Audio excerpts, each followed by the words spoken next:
Buenas noches, bienvenidos, clase de Zohar, Parashat Shemot. Éxodo.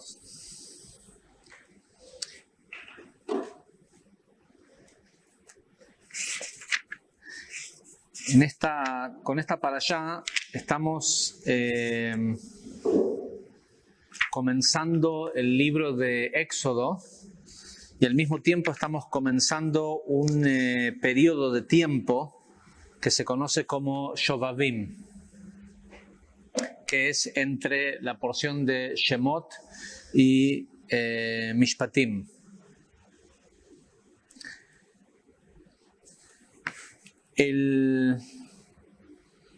Este libro que estamos empezando a leer es el segundo libro de la Torá. Y corresponde a la Sefirá o al Pasuf de Jochma. Es el segundo nivel o el segundo mundo, el famoso mundo de emanación. Famoso entre nosotros nada más, no es muy famoso en otros. Y el nombre literalmente de este libro en hebreo es Sefer Shemot, el libro de los nombres. ¿Sí? Después a alguien algún día se le ocurrió traducir la palabra Shemot a Éxodo. ¿Sí?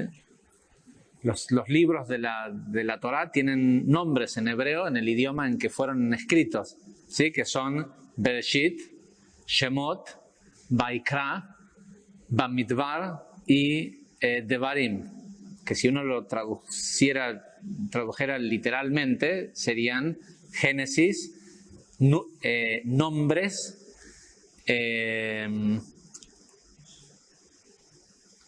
Vaikra, que es Levíticos, quiere decir y llamó, ni siquiera es una palabra simple, es y llamó.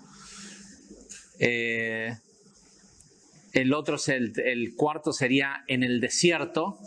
Y el quinto, cosas. Dvarim quiere decir cosas o dichos. ¿Sí? Y tienen una razón de ser. Cuando uno le pone nombre a algo, es porque así es como se despierta esa energía. Bueno, como la historia de lo que vamos a leer en este libro cuenta sobre el éxodo de Egipto, bueno, algún día alguien decidió traducir el nombre de Shemot a Éxodo, y ese es el nombre que tenemos hoy o con el que se conoce a este libro. Pero el libro se llama Shemot y pareciera hacer alusión con este nombre a la primera frase de la porción que dice Ve'ele Shemot Bnei Israel Avaim mi Mitzrayim et Yaakov ish ve'ato Uveito Va'u.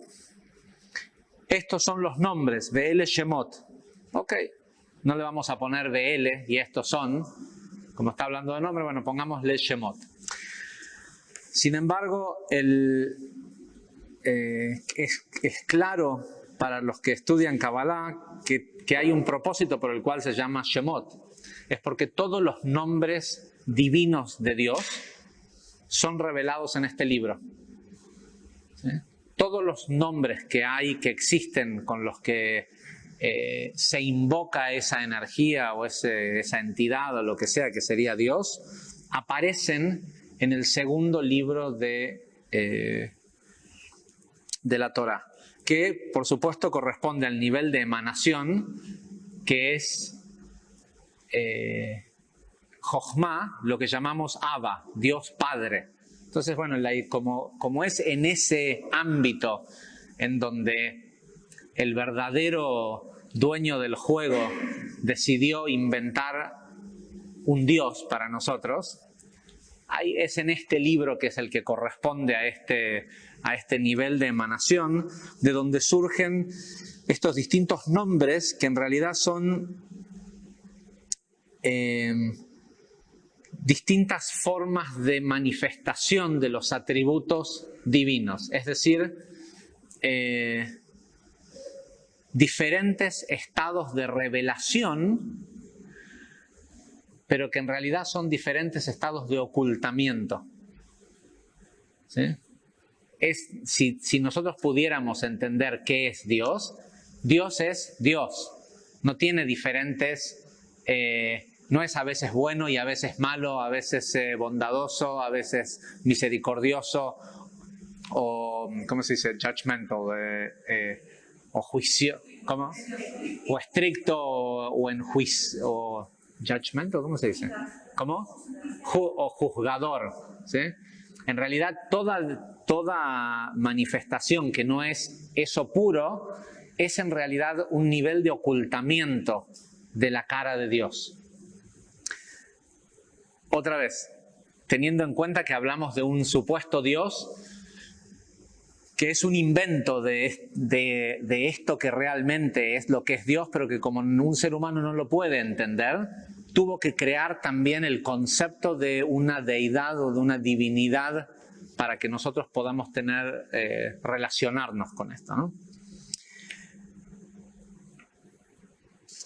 Pero bueno, lo particular de un nombre, uno puede tener, ¿sí?, una misma cosa y decirle vaso o decirle en otro idioma glass o cup o lo que sea, y sin embargo está hablando de la misma cosa.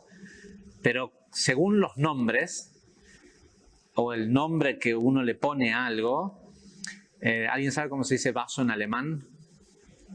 ¿No? Porque siempre es lo que más me llama la atención.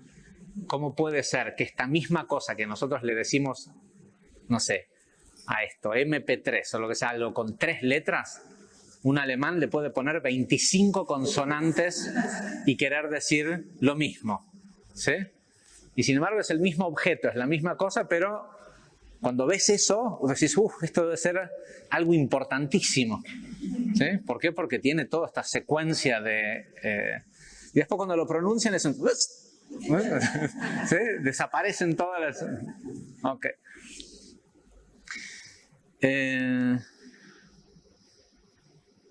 Y esto hace que haya una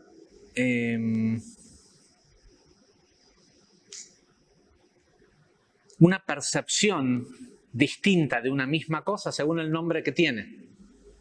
¿Sí? Antes del famoso episodio de la dispersión de la Torre de Babel, todos entendíamos que cada cosa era lo que era y tenía el mismo nombre, y generalmente los nombres, como el idioma original de los nombres de todo era el hebreo, todo tenía nombres muy pequeños. ¿Sí? El hebreo es un idioma que todas las raíces en hebreos de las palabras tienen 3 letras. ¿Sí? Era bastante más simple, digamos.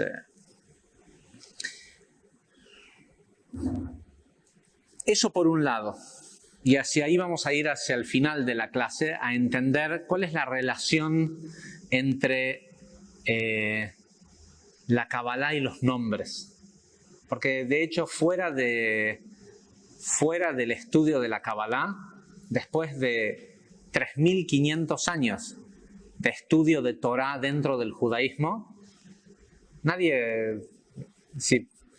Si alguien puede levantar la mano y decirme, yo voy a tal sinagoga ortodoxa, reformista, conservadora, lo que sea, en donde hablamos de los nombres de Dios, no existe. ¿Sí? No es algo importante. Ni hablar de la gente ortodoxa que yo escuché decir hace 20 años atrás, hoy es distinto porque ante la exposición al conocimiento, si bien no saben de qué se trata, por lo menos ya no pueden seguir negándolo. Escuché gente decir, esos 72 nombres de Dios son un invento del Rabino Berg. ¿Sí? En un momento también se lo creyeron que era un invento de ellos porque hasta quisieron patentarlos, pero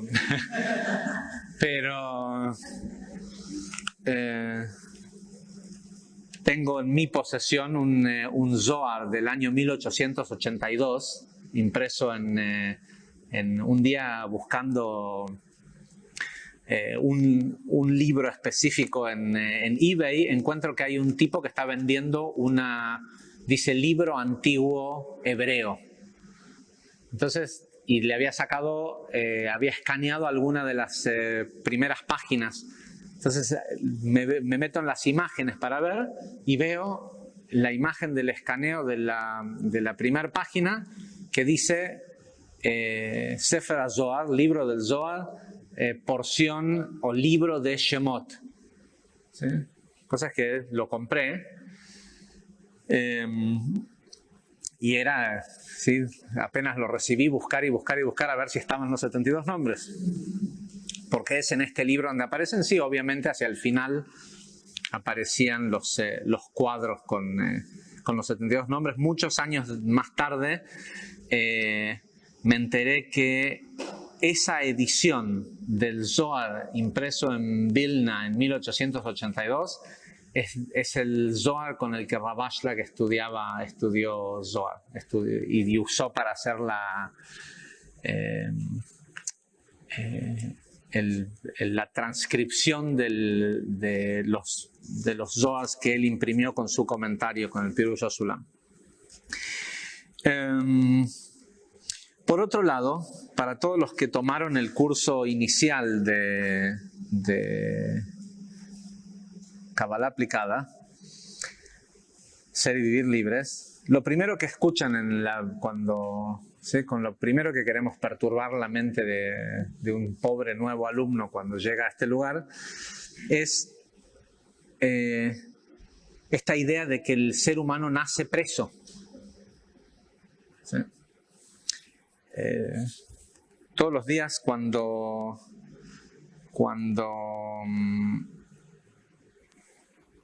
los judíos del mundo hacen Shaharit y hacen el rezo de la mañana entre el Shema y la Amidá, la parte, digamos, más elevada de la conexión, justo al final, antes de empezar la Amidá, se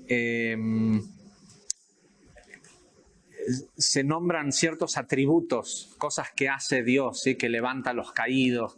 Y una de las cosas que dice es Motzi Asirim, libera a los presos.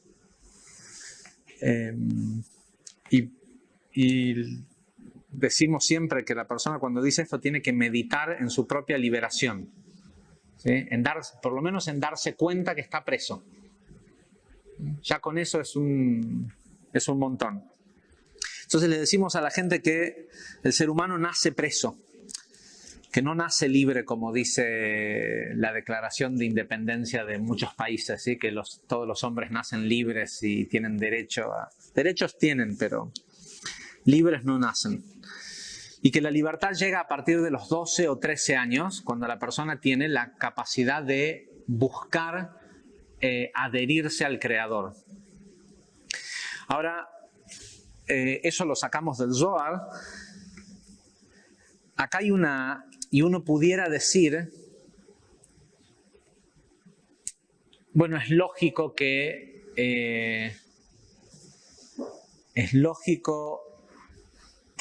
cuando uno va a una sinagoga o a una iglesia, cuando te explican el libro de Éxodo, no te digan esto, de que en realidad lo que dice, porque literalmente el libro empieza diciendo, estos son los nombres de los hijos de Israel que llegan, presente continuo, no que llegaron hace cientos de años o miles de años atrás, que llegan con Jacob a Egipto. Cada uno según su familia, salen todos los nombres, Rubén, Shimón, talalala.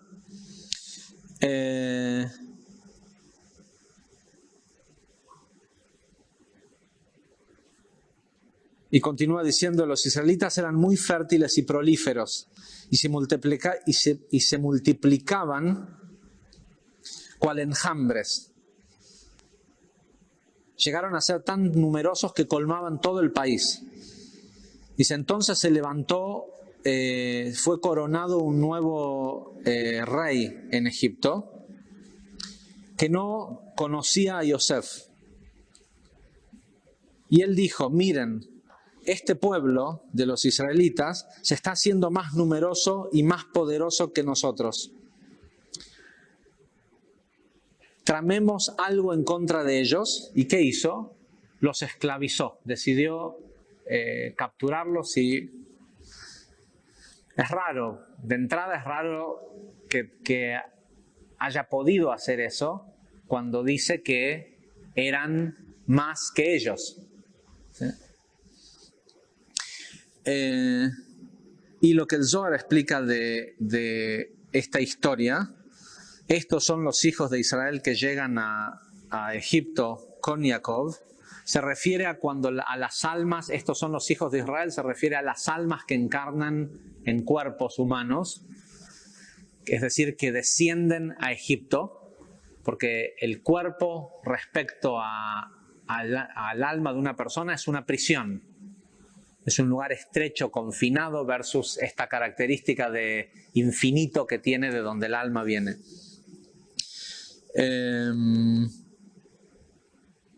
Y que no conoce y se despierta un rey que no conoce a Yosef. Todo esto ya lo explicamos en el curso, es esta idea de se despierta la conciencia del cuerpo y el cuerpo no piensa que el sustento viene de Yosef, viene de Zeirampino, de la luz, de lo metafísico. Piensa que él no pidió nacer, entonces aquellos responsables por haberlo hecho nacer tienen que proveer. ¿Sí? Esa es la conciencia del cuerpo. Como él es una víctima de estar encarnado en ese cuerpo y él no pidió eso, entonces que los padres le den o que alguien le dé. Y hay gente que llega así hasta el día antes de morir a los 80 años. ¿Sí? Nunca cambia. Ahora es factible que uno pueda no encontrar esta información en la sinagoga o en la iglesia, porque es del Zohar.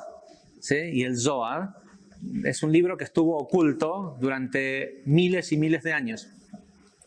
Sin embargo, el Ari da otra explicación acerca de lo que significa esta primera frase del libro de Shemot. No hace falta que les diga, no todos saben que lo que ocurre en este libro, rápidamente en la primera porción, de golpe el pueblo de Israel es esclavo 110 años y hay un chico que lo tiraron al río y lo sacan a Moisés, lo sacan del agua. Un día mata a un egipcio, se va. Realmente uno puede entender por qué la gente que hace una película de el Éxodo puede hacer la película que hicieron. Hay tan poco detalle escrito, como si fuera que hace falta que en 2 horas que entre el script, ¿no? Que entre el libreto dentro de esas 2 horas. Casi no hay detalles, ni siquiera de qué ocurre con Moisés. Desaparece durante 80 años y vuelve a los 80 años a querer liberar al pueblo, todo en una misma porción. ¿Sí? Se le aparece un arbusto prendido fuego que no se consume. Y en medio de ese arbusto prendido fuego le aparece este supuesto Dios y le dice que vaya a liberar a la gente. ¿Y qué se le ocurre preguntarle a Dios? ¿Qué le pregunta Moisés a Dios? Pareciera como que Moisés le está diciendo, espera, un poco más de respeto, saludame, te saludo. ¿Sí? ¿Qué le dice? ¿Cómo te llamas? ¿Sí? O sea, se le aparece Dios, ¿no? Y le dice, vas a ir y vas a liberar a mi pueblo. Esto, no sé, ¿qué es lo que le pregunté? Yo le preguntaría, ¿cómo? ¿Sí? Entonces, Moisés le dice, ok, pero cuando yo vaya y les diga que me mandaste a liberarlos, me van a preguntar, ¿cómo se llama el Dios que te mandó a liberarnos? ¿Qué les digo? Y Dios le dice, deciles, Eyeh asher eyeh, yo seré quien seré. Esa es la traducción que tiene la palabra Eyeh, es ser en futuro. Y de ahí es de donde la metafísica, o no la metafísica, no me refiero a lo metafísico, sino a esto que llaman metafísica, el estudio del hermetismo, pero a través de Saint Germain y de Connie Méndez y de los personajes que hicieron al hermetismo popular, sacan esta idea del yo soy. ¿Sí? La idea del decir yo soy tal y tal cosa es en realidad tratando de invocar este Dios que se autodenomina yo soy. Pero en realidad en el hebreo original no dice yo soy, dice seré quien seré. Y ahora vamos a ver qué quiere decir este nombre Ehyeh. Aleph, ¿sí? Aleph, K, Yud, K. ¿O de dónde surge ese nombre? El Ari, ahora después volvemos a los nombres. El Ari dice esto respecto a,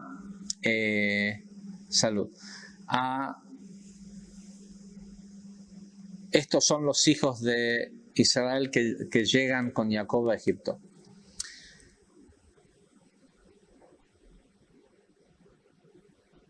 Si bien sabemos que la Torá tiene 70 facetas, ¿sí? Es como si fuera un diamante que es un brillante, ¿no? Que está todo facetado y ahí según de dónde uno lo ve se ve distinto. Dice, una de sus divisiones importantes es el remes. Remes no es sod. Y por eso hago alusión a todo lo que dije antes de que uno pudiera entender que en una sinagoga o una iglesia no sepan esto. Pero el Ari nos está diciendo que ya en su época, en el año 1500, esto que él va a explicar no era considerado sod, no era considerado un secreto de la Torá, sino que era uno de los 4 niveles inferiores de entendimiento de la Torá. Dice, y el nivel de remes, los niveles son pshat, drash, remes y sod.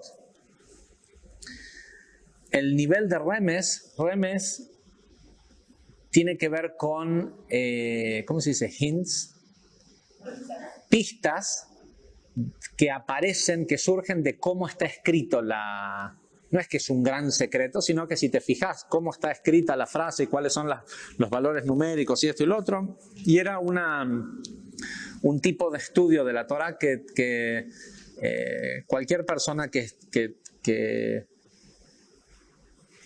tenía suficiente estudio de Talmud y sin necesidad de entrar en la mística, en los niveles de Drash, o sea, el Midrash, el Remes y el Pshat, todo supuesto rabino preparado tendría que conocerlo.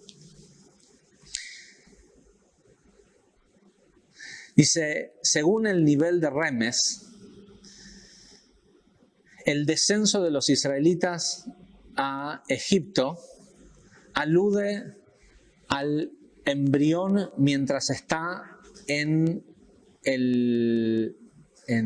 la matriz o en el vientre de su madre, en medio de toda esa estrechez. Estrechez se refiere a cuando la palabra Mitzrayim viene de estrechez o de confinamiento, ¿sí? Cuando una cosa está confinada, ese cosa se dice Metzar. Y Mitzrayim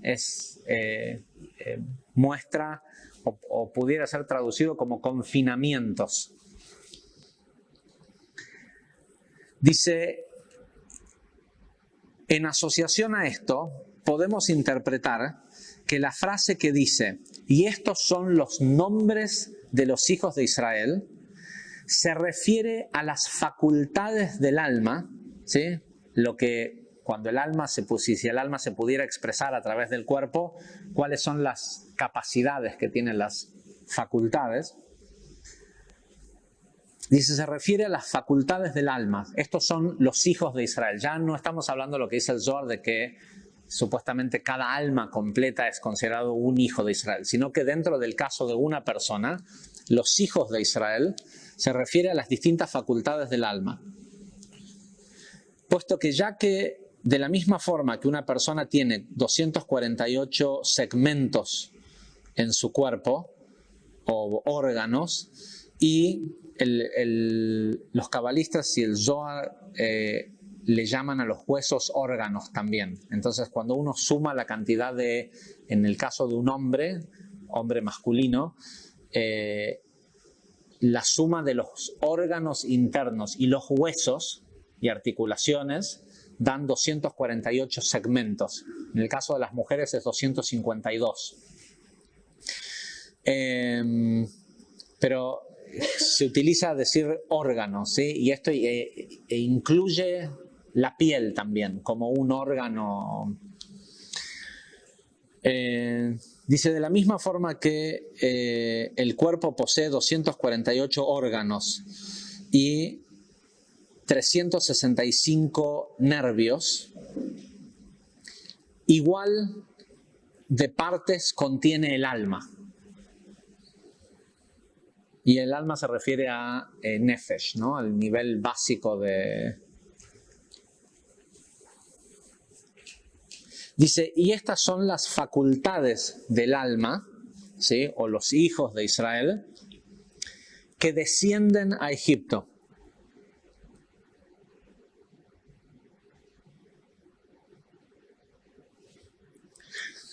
Rabbi Haim Vital hace un pequeño paréntesis que dice que él piensa que cuando se refiere a facultades del alma, el Ari, cuando dice esto, se refiere a facultades intelectuales y emocionales, ¿sí? A capacidades de facetas o cantidades de formas de ver una misma cosa versus solo poder verlas o sentirlas de una... ¿sí? Cuanto más primaria es una persona, menos pulida, menos puntos de vista tiene sobre una determinada situación y menos control de la emoción que esa situación le puede producir. Ahora dice, estos son los atributos o los hijos de Israel que llegan a Egipto. Y sabemos que habla de las facultades. ¿Qué necesidad, dice el Ari, de decir que llegan con Jacob? Históricamente sí llegaron con Jacob. Entonces poneme el versículo en tiempo pasado. Ahora, si me lo decís en tiempo presente, queriendo decir esto es algo que ocurre todo el tiempo cada vez que un embrión está en el vientre de la madre, dice, ¿cómo que llegan con Jacob?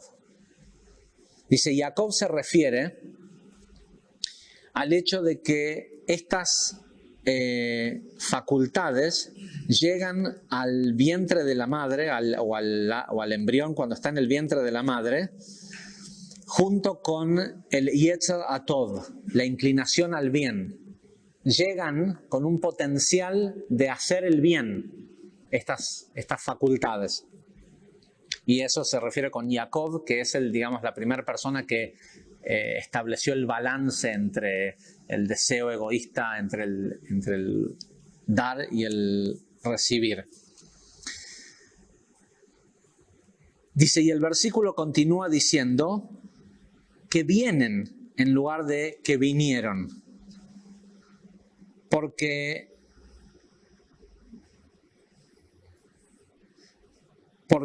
dice, Dios forma dentro del hombre un espíritu constantemente. ¿Sí? Es algo que no se acaba. ¿Sí? Constantemente se está formando un espíritu. Y si prestan atención ya no dice alma, no habla de nefesh, sino habla de ruach. ¿Sí? Todo el tiempo que una persona está viva, le están llegando atributos. O potencialmente le pueden estar llegando, o sea, puede estar bajando mayores capacidades de inclinación de Yetzer Atov. Pero hay que entender que esta idea de Yetzer Atov o Yetzer Hara, la palabra Yetzer viene de formación del bien o formación del mal. Y nosotros sabemos que tanto el bien, el mal no es bueno o malo, ¿sí? Es qué es lo que la persona forma, ¿sí? A través del sistema emocional, que es el mundo de formación, el mundo de Yetzirah, la persona forma la realidad que tiene a su alrededor. Y la realidad que tiene a su alrededor puede ser altruista o extremadamente egoísta. ¿Sí? Y eso depende de lo que la persona forma. Pero potencialmente lo que dice es que todo el tiempo pueden estar bajando nuevos atributos de formar el bien alrededor de la persona.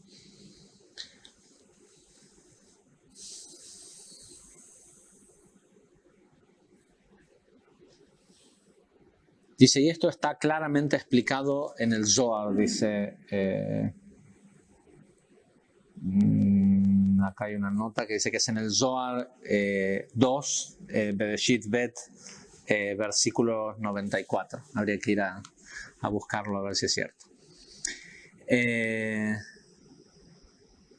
Y esto quiere decir que cuanto más continúa la persona su proceso de maduración espiritual, más capacidades y más alma se genera dentro de él y es capaz a su vez de manifestar. Y es por eso, dice el Ari, que está escrito Ein Kadosh Ka Hashem, ¿sí? No hay algo tan sagrado como Dios. ¿Por qué? Dice, porque si bien sabemos que las almas que constituyen el pueblo de Israel son sagradas, porque son desprendimientos de Atzilut, que es Dios, por llamarle de alguna forma, son pedacitos de Dios, no son intrínsecamente sagradas, sino que hace falta todo este trabajo y todo este proceso para que se manifiesten de tal forma. Y no son sagradas, sino hasta que son santificadas por el Creador mismo.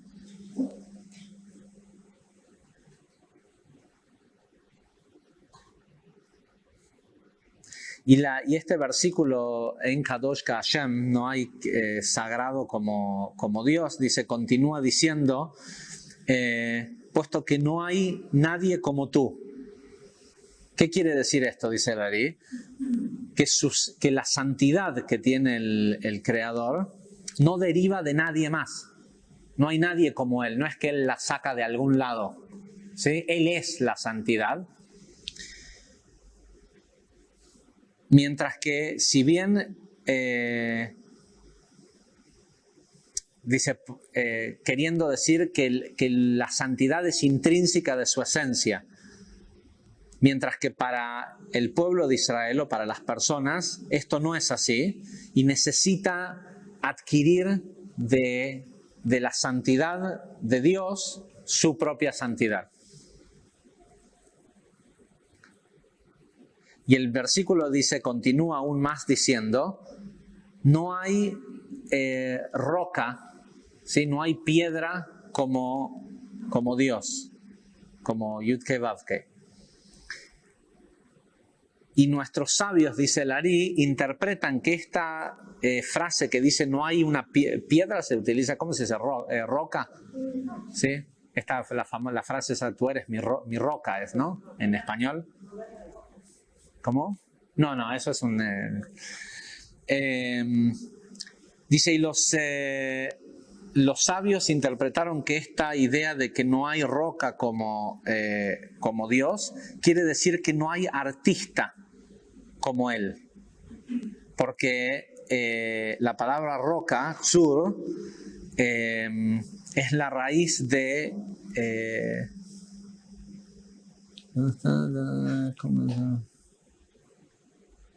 Dice que tzayar, que es artista, dice uno puede encontrar una connotación en la palabra tzayar como que proviene de tzur, de roca. Esto es interesante, pero es un poco infantil la comparación que hace Larry acá. Dice, porque el mejor de los artistas puede pintar la pintura de una persona, pero mientras hace los trazos sobre el papel de la persona, no puede hacer órganos detrás de esa imagen que está haciendo de la persona. No puede hacer si pudieras levantar la imagen que acaba de pintar del cuerpo, encontrar un estómago y un intestinos, corazón y pulmones y una espina dorsal. Dice, mientras que cuando Dios pincelea a un humano, dice, no solo que puede hacer esto, sino que puede hacer en el abdomen de ese humano otro ser humano, ¿sí? Que es el bebé, digamos, dentro de otro ser humano que tiene órganos, y no solo tiene órganos, tiene un espíritu adentro que no se ve, ¿sí? Y que él lo sigue formando, lo sigue pintando, por decirlo de alguna forma, y toda una esencia detrás de lo que se ve aparentemente.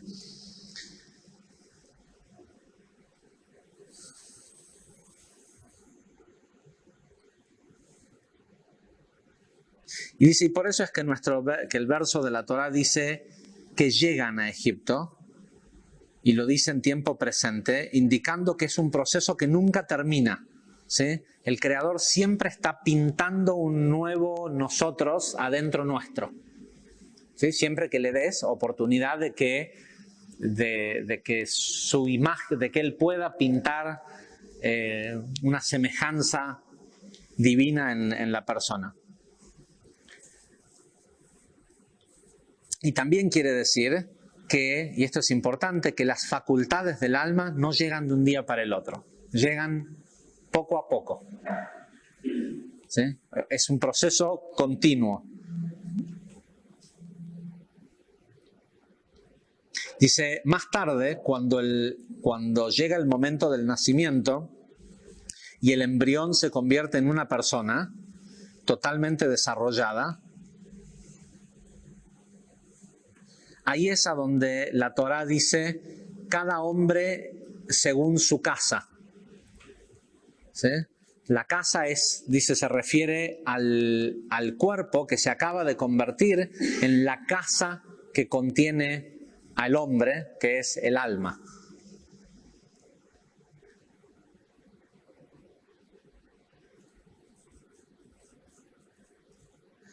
Dice, y en este momento es cuando todas las facultades potencialmente entran al cuerpo. ¿Y qué ocurre en ese momento? Dice, un nuevo rey se levanta sobre Egipto. Y esto quiere decir que se despierta la inclinación al mal, el Yetzer Hara. Ra es Ratzon Atzmi, ¿sí? Deseo egoísta. Se despierta la inclinación al mal. ¿Quién es al que llamamos el viejo y tonto rey? Y hay toda una historia, ya la hemos explicado anteriormente, de la diferencia entre... hay una historia de eclesiásticos que habla de que es preferible ser un niño sabio que un rey tonto y viejo, ¿no?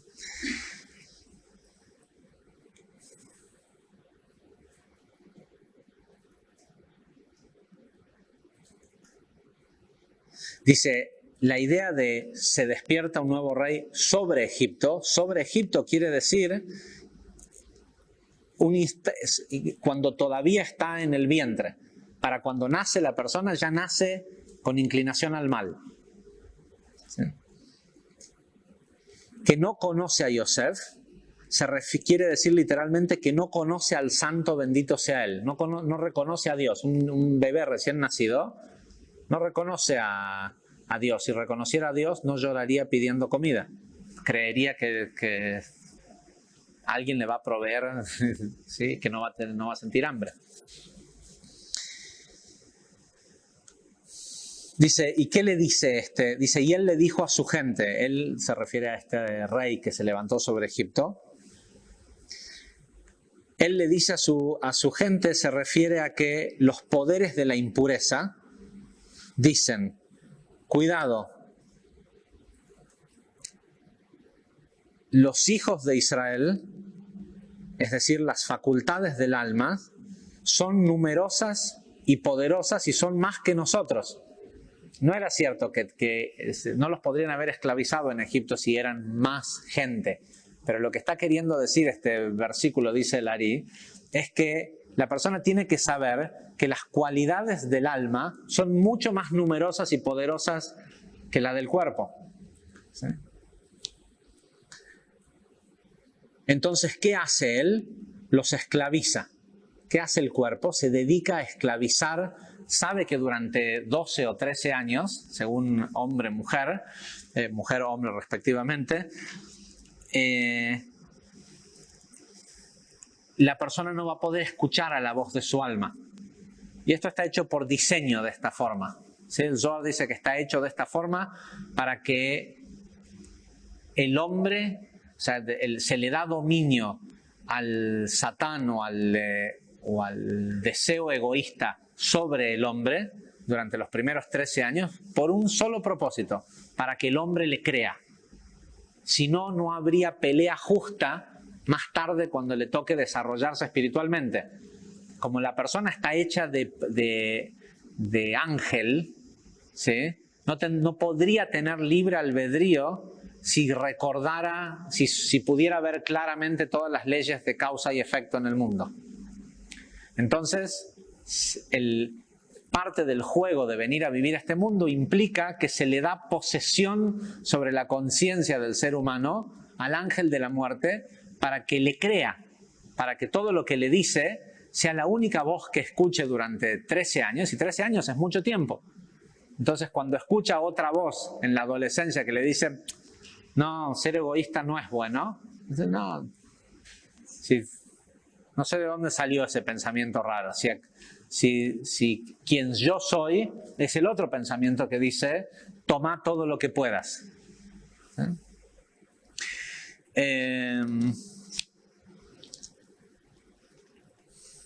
Y es claro que si uno, desde lo que sabe hoy, si no fuera porque entendemos que es en favor de la creación, es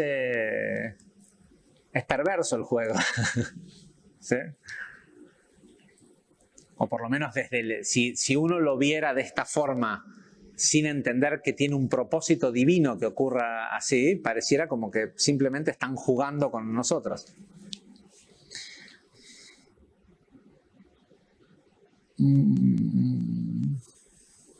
Dice, los esclaviza. ¿Y qué continúa diciendo la Torá? ¿Para qué los esclavizó el faraón? Para construir sus ciudades. ¿Qué ciudades construyeron? ¿Sí? Pitom y Ramsés.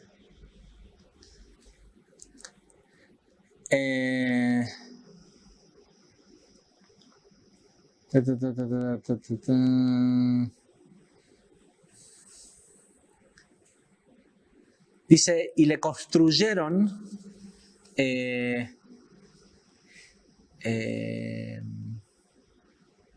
ciudades, ¿cómo se dice? Depósitos y ciudades para el faraón. Dice, ¿qué son estas ciudades, estos depósitos? ¿O para quiénes son estas? ¿Qué quiere decir cuando dice, y le construyeron ciudades para el faraón? Dice, le construyeron, sí, una ciudad, una casa, un edificio, es algo que separa un lugar público y lo hace privado, y es una cáscara para la inclinación al mal. Dice, la palabra paró, faraón, está compuesta de las mismas letras de Aoref, que quiere decir el cuello.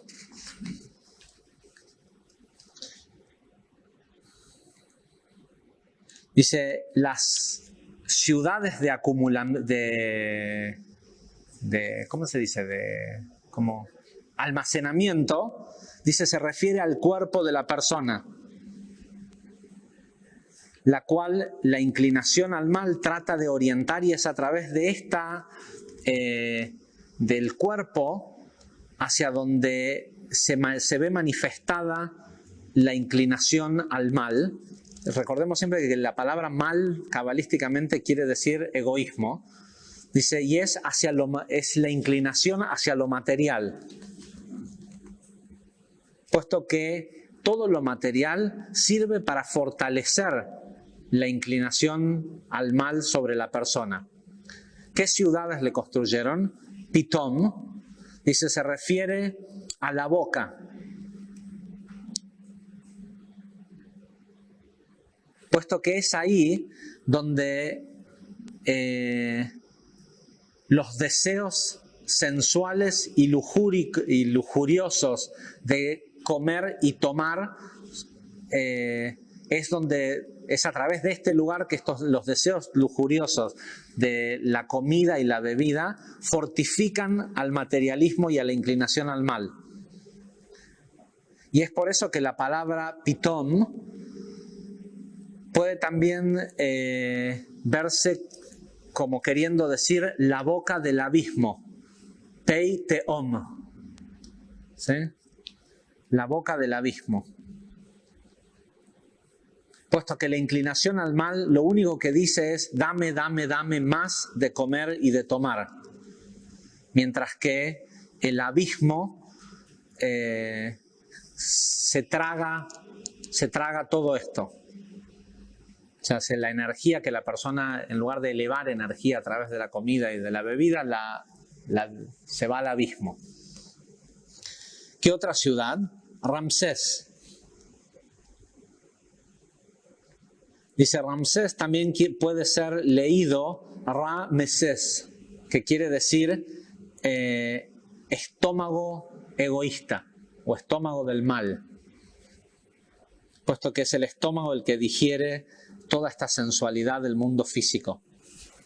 Sí, antes no había iPhone 6, entonces la gente buscaba la fisicalidad, pasaba por tener más comida y más...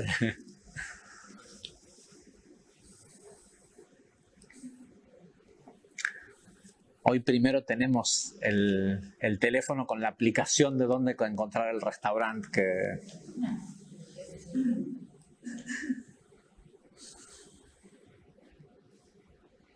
Pero cuanto más los esclavizaban, es decir, mientras más el poder de la impureza toma control o aflige a la persona, más poderoso se hace el alma. ¿Sí?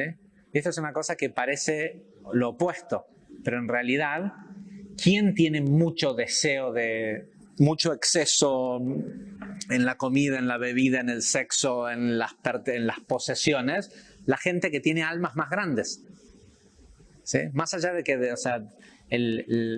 esa gente que nosotros vemos y tal vez juzgamos y decimos, mirá si son insaciables en su deseo de poder, de comida, de dinero, ¿sí? Es en realidad gente que potencialmente, la razón por la cual es así, porque después está esa otra gente que no tienen nada y no les importa. ¿Sí? Y son felices aparte.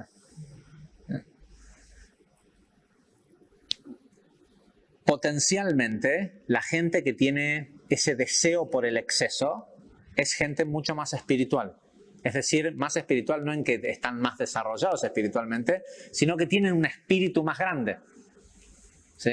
El tipo que trabaja todo un mes y agarra todo lo que con su esfuerzo físico ganó en ese mes y se va al casino a tratar de ver si gana 50 veces más, es un símbolo, uno dice es un tarado.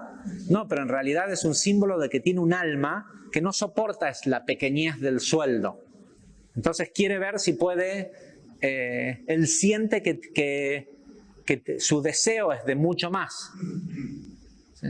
Y visto desde afuera, como el tipo que va y se come todo el sueldo, se gasta todo el sueldo, la señora que se va y se gasta todo el sueldo en carteras y zapatos y después no tiene para otras necesidades, pero en el momento tener esas carteras y esos zapatos era lo más importante, tiene que ver con mucho deseo. Y mucho deseo es sinónimo espiritualmente de vasija grande, es decir, de un espíritu grande. ¿Sí? Hay más cantidad de partes de alma en una persona que es así que en el que es feliz en el medio del campo, ¿sí? En una choza, y uno dice, ay, eso es vida. No, si a vos que tenés este otro tipo de deseo te pusieran en esa vida de tranquilidad y todo 3 días, te pegas un tiro. ¿Sí? Todos cuando nos vamos de vacaciones decimos, ay, mirá que así es como uno debería de vivir cuando ve al tipo saliendo a pescar todas las mañanas en la playa y si pesca ese día no trabaja. ¿Sí?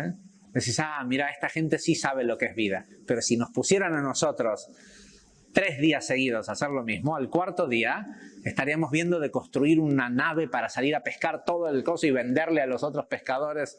¿Sí?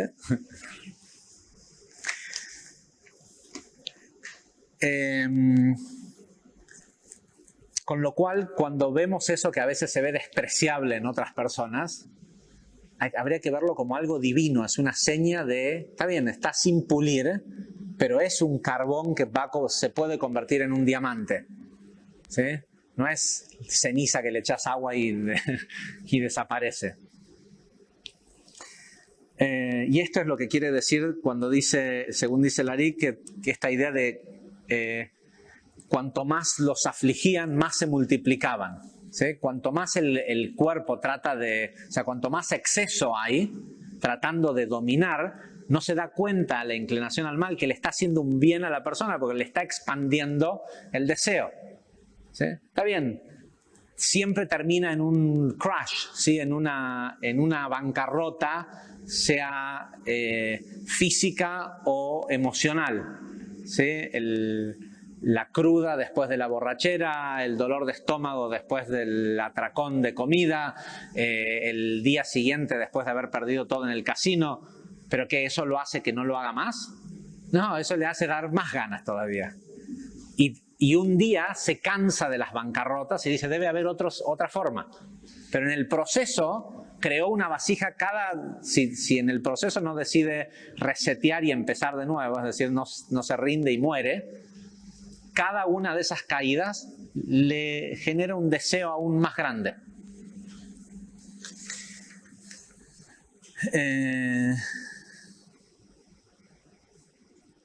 O sea que todo, incluso la aflicción de la esclavitud, es en favor del creado.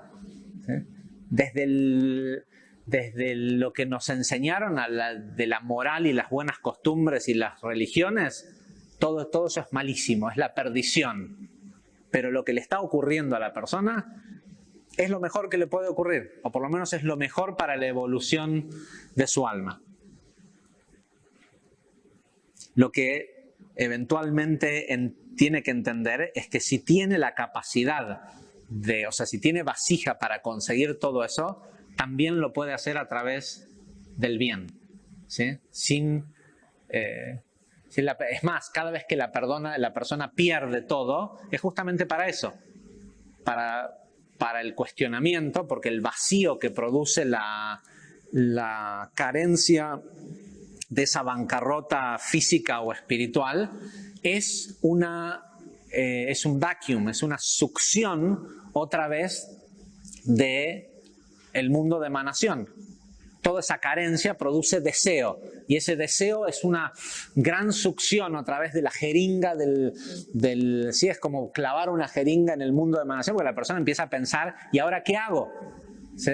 El deseo no tiene deseo de que sabe que no va a aparecer de golpe una montaña de dinero, ¿sí? Entonces ahora lo que empieza a pensar quiere tener ideas de qué hacer, entonces empieza a solicitar, el cuerpo le dice, anda por lo fácil, anda que te hagan un lavaje de estómago, toma más, pedí plata prestada, lo que sea que es la salida fácil.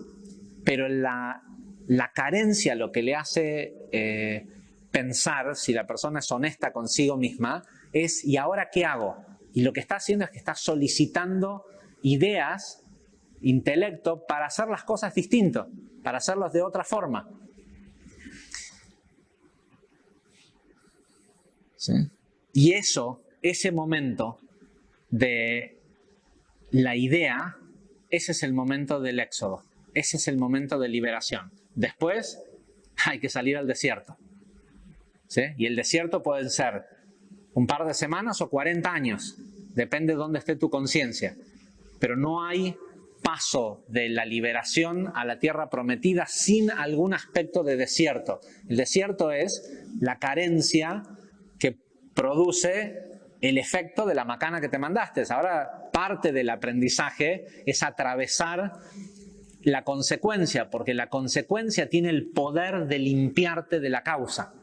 Esto lo vamos a ver cuando lleguemos a la porción de Beshalach, el cruce, la idea del cruce por el mar rojo, tiene que ver con no esquivar el obstáculo, es atravesarlo, porque vos lo creaste, vos te pusiste en esa situación, y el atravesarlo sirve como scraper, como una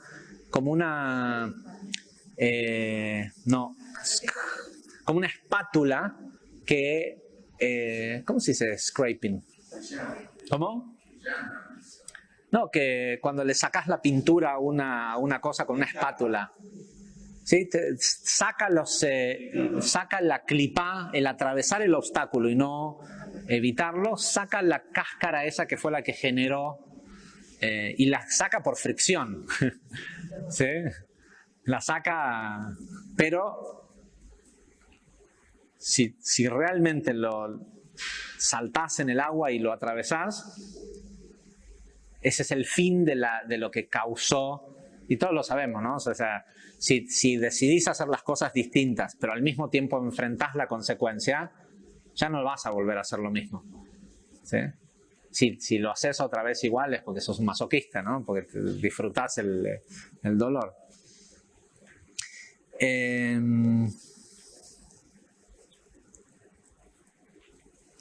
Dice, y el éxodo de Egipto, el salir de esa esclavitud, es análogo al nacimiento mismo. Por eso es que la primera de las 10 plagas fue la plaga de la sangre. ¿Sí? Para que el pueblo pudiera salir, tuvo que haber como un nacimiento de una nueva conciencia. Dice, y es análogo a la sangre del nacimiento.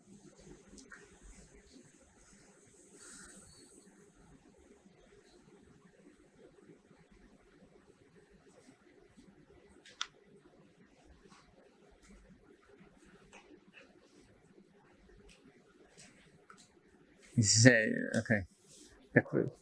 Y ahora el Ari va a entrar en toda una discusión de qué son todas las plagas. Todo esto, pero nosotros lo vamos a dejar para la porción que habla de las plagas, porque en esta porción no hay plagas. ¿Sí? Recién la semana que viene vamos a ir para allá. Ahora,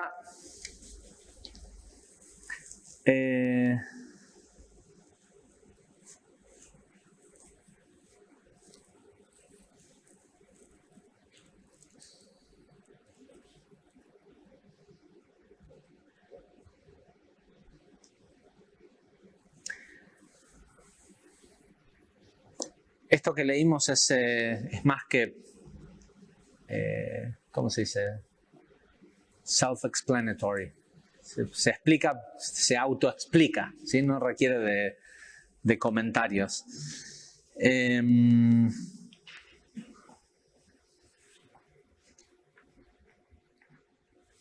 Sabemos también, lo hemos explicado muchas veces, y esta es la relación que hay con estas porciones y Shobabim. Shobabim es un periodo de tiempo en donde los cabalistas recomiendan ser lo más cuidadoso posible, respecto a la sexualidad.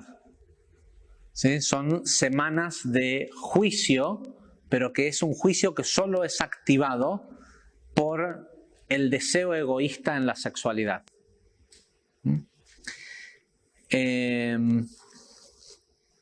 Y ya lo explicamos muchas veces cuál es la opinión de qué es lo que se explica en Kabbalah acerca de la relación hombre-mujer, masculino-femenino, sexualidad y demás.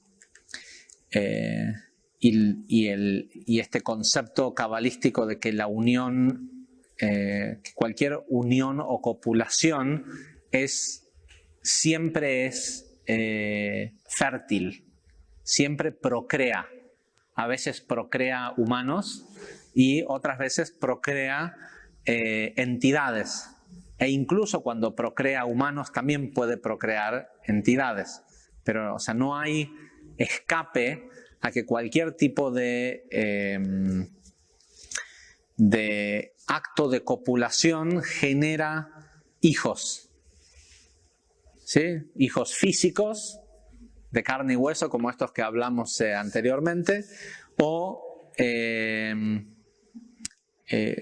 ángeles, por decirle de alguna forma, que son emisores de juicios según la conciencia de cómo se tuvo relaciones. Un juicio puede ser algo bueno o algo malo, hablando en términos de la polaridad de la perfección.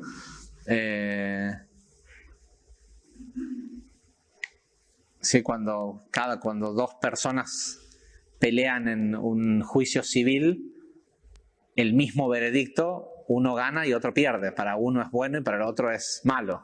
¿Sí? Juicio no quiere decir necesariamente que sea algo malo, sino es la ejecución de las leyes de causa y efecto. Y particularmente pocas cosas generan tanta causa y efecto como la sexualidad, porque es en el momento en donde se ve más plasmada la conciencia o el desarrollo espiritual de la persona, si la persona es o no altruista. ¿Sí? Si en el momento de tener relaciones lo hace por el placer de la otra persona o solo pensando en su placer personal. Respecto a esto, sabemos que todo el concepto del exilio en Egipto tenía que ver con una corrección sexual. ¿Sí? Las almas de... esto lo explicamos con mucho detalle el año pasado cuando dimos esta misma clase, pero también lo explicamos en la clase pasada sobre Yosef. El propósito por el cual el pueblo de Israel tuvo que descender a Egipto era porque en Egipto habían encarnado todas las almas de Atzilut que habían sido derramadas, por llamarle de alguna forma, a través de los 130 años de separación entre Adán y Javá. Y en esta generación, todos estos,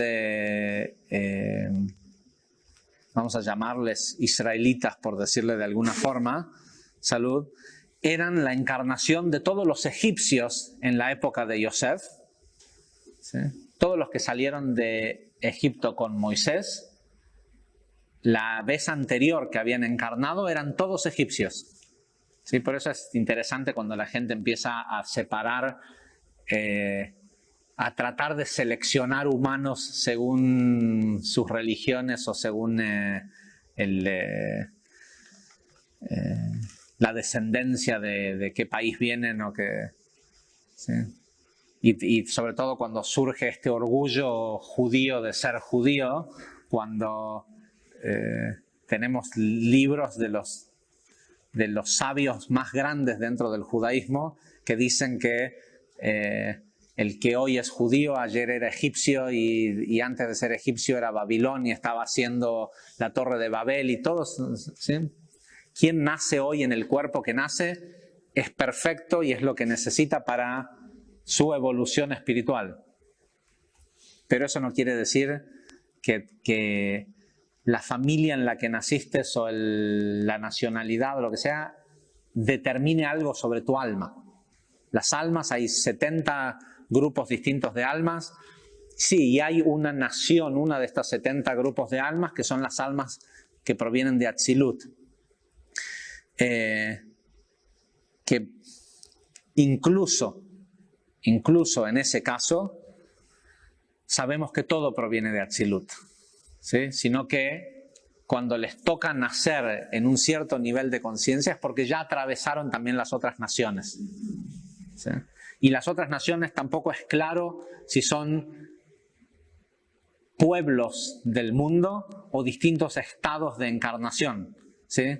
No sabemos si nacer en el reino, como nos pasó a todos nosotros. Cualquier persona que está hoy acá, una vez fue agua o piedra o vegetal o animal, ¿sí? Porque todas las almas del mundo en este último intento de creación, que es la creación en la que estamos, nos hemos hecho de abajo, ¿sí? Hemos tenido que transmigrar desde los reinos más bajos hasta convertirnos en humanos.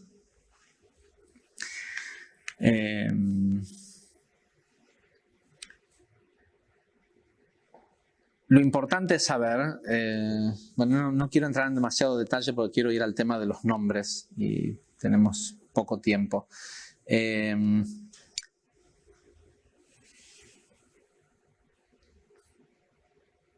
Ok, solo explicar esto, dice, y con esto lo resumimos todo lo que tiene que ver con el qué hacían estas almas ahí esclavas y por qué Moisés las tenía que sacar de ahí.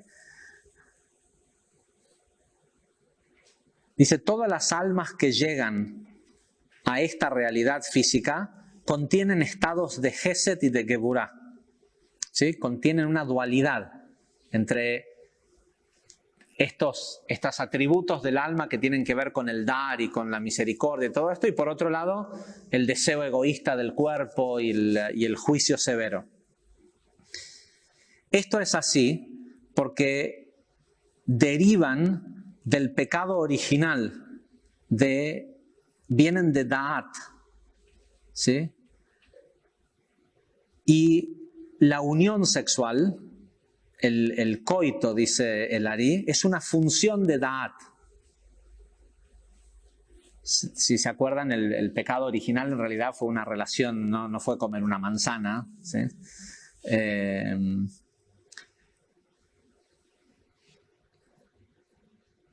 Dice, y este es el significado místico de la frase que dice, y Adán conoció a Javá y ella quedó embarazada, ¿sí? La idea de Da'at, que conocimiento, el conocimiento es igual a la copulación, y es por eso, dice Lari, que no es posible la emisión de semen sin que se origine en Da'at, ¿sí? Da'at es lo que ante algo que tiene enfrente determina si es bueno, si es malo, es lo que juzga, ¿sí? Entonces, sin algún nivel de juicio no existe la capacidad de la función eréctil. La persona tiene que tener a una persona o lo que sea, o una idea, y tiene que pensar que es posible tener relaciones con esa persona, o ya sea en su imaginación o no, pero se requiere de pensamiento, ¿sí? De un juicio de valor respecto a la persona que tiene enfrente, de si pudiera o no tener relaciones con esa persona para excitarse sexualmente y tener una erección, ¿sí? Con lo cual dice, no, sin Da'at no hay, de hecho si Da'at te dice, no, esta persona es mala, te va a hacer daño, lo que sea, todo, ya no te parece tan sensual, ¿sí? La persona que tenés enfrente. Y es solo un juicio de valor, y sin embargo muchas veces se puede hacer el juicio de valor de que pudiera ser bueno, es lo que le pasa a la mayoría de la gente a través de la atracción física, de que pudiera ser bueno unirse con esa persona, y en realidad es la peor cosa que le puede pasar en la vida, ¿sí? Si pensara que es la peor cosa que le puede pasar en la vida, no tendría capacidad de tener relaciones con esa persona. Dice, y por eso toda esta generación que estaba encarnada en Egipto provenían de la corrección de Da'at, del tema de la copulación. Esto explicado antes, ya lo explicamos también anteriormente, de que desde Adán en adelante, todas las veces que apareció este pueblo, el principal problema que tenían en cuanto a su conducta era, ¿cómo se dice? Lujuria, ¿sí? Eran temas de desbordes sexuales. Y dice, y esto era también cierto en la generación de Moisés, en esta gente que estaba y de hecho sabemos, el Zohar dice de que la forma en cómo los egipcios esclavizaron al pueblo de Israel no fue con un látigo, fue dándole exceso los hicieron esclavos del mundo físico. ¿Sí? Por eso es que después, cuando salieron de Egipto, se querían volver. Si realmente hubieran sido esclavos que los estaban torturando, nadie dijo, che, hace frío en Alemania, en Polonia, en invierno, volvamos a Auschwitz. ¿Sí? Era mejor en Auschwitz. No, si te liberaron, corre.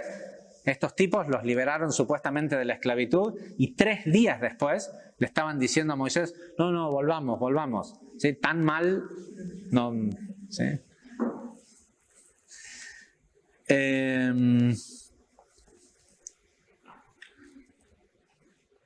Dice, y por eso es que solo Moisés los podía sacar de este lugar, porque él representaba la sefirá de Da'at corregida. Moisés a todo esto, este libro no cuenta, de hecho nos pinta una imagen de un Moisés que es un líder tolerante y un pastor, ¿sí? Que se encuentra la zarza ardiente porque se fue a buscar una oveja que se le escapó. Sin embargo, nosotros sabemos históricamente que Moisés era un tipo, si alguien personificaba la sefirá de Da'at, de hecho hay una historia que cuentan que después de la salida de Egipto,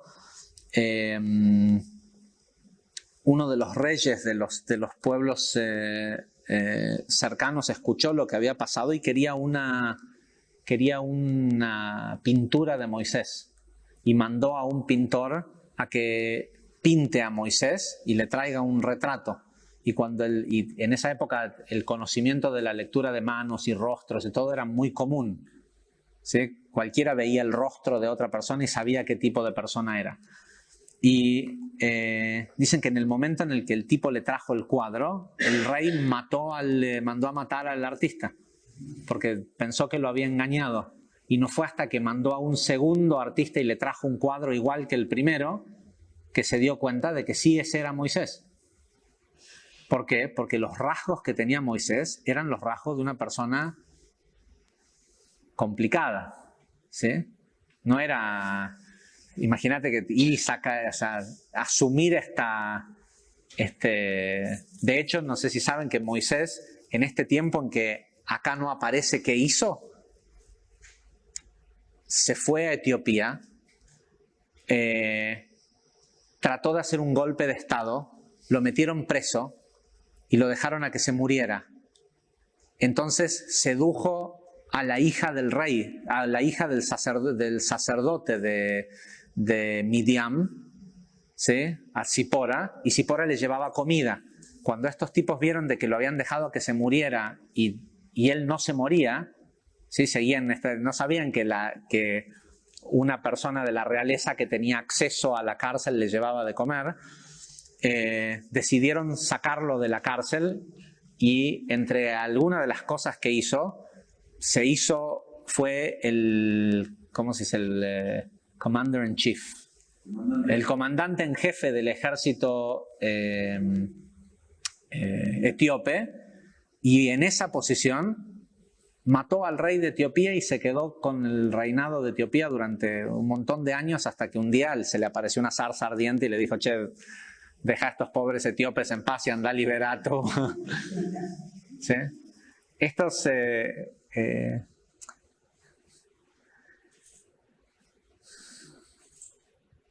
Esta idea que tenemos de que estamos buscando gente buena, y no digo de que Moisés no haya sido, de hecho era lo mejor que había, y lo mejor que le podía pasar a a este pueblo, pero no deja de ser interesante la idea que nos venden y la que queremos comprar. ¿Sí? Bien, vamos al tema de los nombres, porque acerca de Moisés y de la salida de Egipto y todo esto vamos a tener todo este libro para hablar de esto. ¿Por qué Shemot? ¿Por qué el libro se llama Nombres, no Éxodo?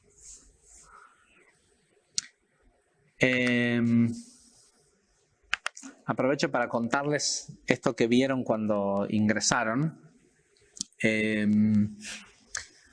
Está decidida la fecha, no está totalmente confirmado los valores, pero para que aquellos que tienen interés sepan cuáles son las fechas, fue que lo mostramos recién. Seguramente a la gente que toma Zohar habitualmente les va a llegar un mail otra vez. Todavía no están los valores porque hay algunas cosas que confirmar, pero sí las fechas en las que haríamos el próximo viaje místico a Israel. Pero este año vamos a hacer una escala previa. Y la escala previa consiste en ir 7 días a España.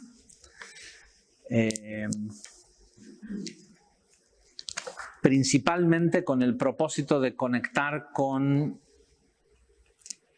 el origen de las escuelas, no de las escuelas en sí, sino de los personajes que constituyeron el comienzo del estudio de la Kabbalah en la historia del mundo.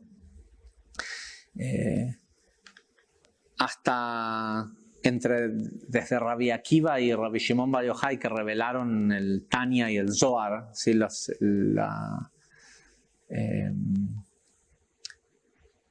El conocimiento de la Kabbalah por escrito, por llamarle de alguna forma,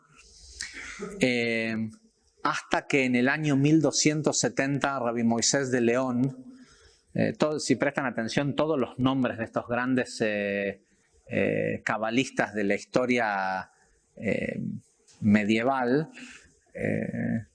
los apellidos en realidad, o lo que se supone que son apellidos, son de dónde vivían, ¿sí? Hasta que Rabbi Moisés de León reveló o encontró los manuscritos del Zohar y terminó a través de escritura automática de completar las partes que faltaban porque estaban dañadas del Zohar, y que de ahí, desde esa revelación del Zohar, comienza otra vez el estudio y aparece el Ari 200 y tantos años más tarde. Hubo todo un movimiento místico que se inició en España entre el año 500 y el año 1200, ¿sí? Hasta la Inquisición. Los principales místicos del pueblo de Israel vivieron en el sur de Francia y en España. Y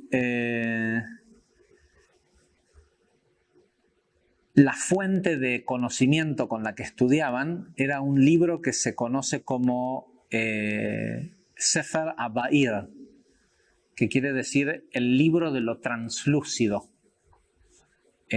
porque hay un tipo de luz que se conoce como Or Abair, la luz de la Sefirá de Keter. Hay una terminología respecto a esta luz que se la conoce como, a diferencia de luz oculta o todos estos otros nombres que conocemos de la luz de Keter se la llamó históricamente luz translúcida. Algo translúcido es algo que está pero que no se ve, ¿sí? Y los únicos libros que tenían de conocimiento cabalístico eran este libro, el Sefer Yetzirah, que es el libro de formación que se lo atribuimos a Abraham el patriarca, pero que sabemos que físicamente por escrito apareció, no se sabe quién fue el que lo escribió, pero apareció por ahí del año 800.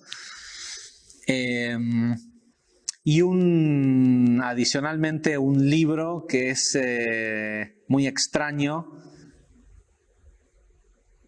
que es uno de los primeros libros que menciona los 72 nombres, que se llama Sefer Raziel Amalach, el libro del ángel Raziel, que Raziel literalmente quiere decir los secretos de Dios.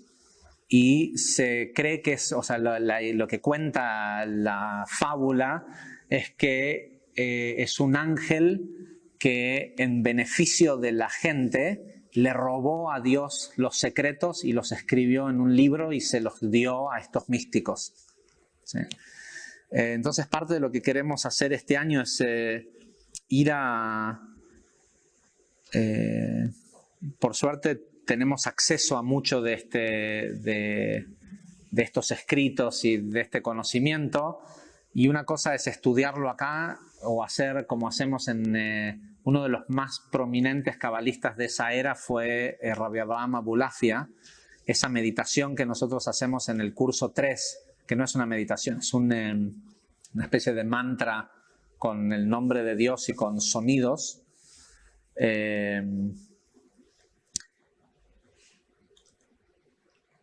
Se desarrolló como técnica en Barcelona en el año 1210, 1220, una cosa así. Y una cosa es hacerlo acá y otra cosa es ir y hacerlo en el lugar en donde eso surgió al mundo. Así que creemos que va a ser una experiencia. La idea es ir y recuperar un poco de todas esas chispas de luz que quedaron medias atrapadas producto de la Inquisición en España. Sabemos que hay un montón de tzadikim que están enterrados en España, pero que nadie sabe exactamente en dónde están. Y para eso, o para elevar o conectar con esas chispas, hace falta gente que entienda que ya la vida, el mundo, ya no pasa por lo físico, ¿sí? Que pasa por... o sea, que no hace falta saber en dónde está la sepultura de ese tzadik, sino saber que está presente y traerlo. No ir, sino traerlo. En fin, habiendo dicho eso, uno de los grandes cabalistas de esa era fue... Rabbi Moshe ben Nachman, que es conocido como Nachmanides. Y si bien Nachmanides no escribió, no fue un autor muy prolífero,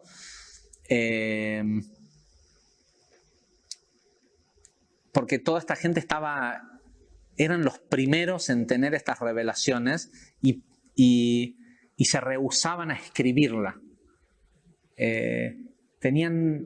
Sentían que no era correcto al no haber referencia previa, ¿sí? Que dijera, después más tarde cuando apareció el Zohar, toda esta gente que nunca había visto un Zohar se encontró con que todo esto que a ellos se les revelaba había sido escrito ya por Rabbi Akiva y por Rabbi Shimon Bar Yochai, ¿sí? Pero en el momento en el que a ellos les tocó vivir, no había... O sea, era simple inspiración lo que tenían para enseñar y no se animaban a escribir porque no querían que pasara a la historia algo que pudiera a lo mejor ser incorrecto. Sin embargo, Nachmanides escribió un comentario sobre el Sefer Yetzirah, sobre el libro de formación. Y lo traigo a colación, además para empezar a despertar un poco el deseo de este viaje.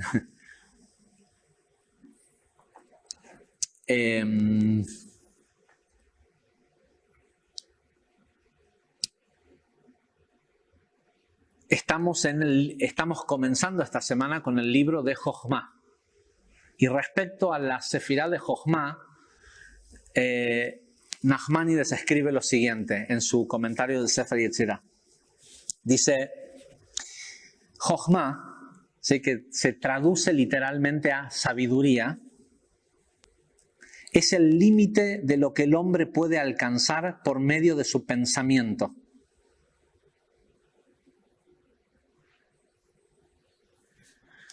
La tradición sobre este tema nos indica que Atika Kadisha, o que el Keter supremo, o lo que se pudiera interpretar como Dios, dice el Keter supremo, bendito sea, posee un contenido que es tan inmenso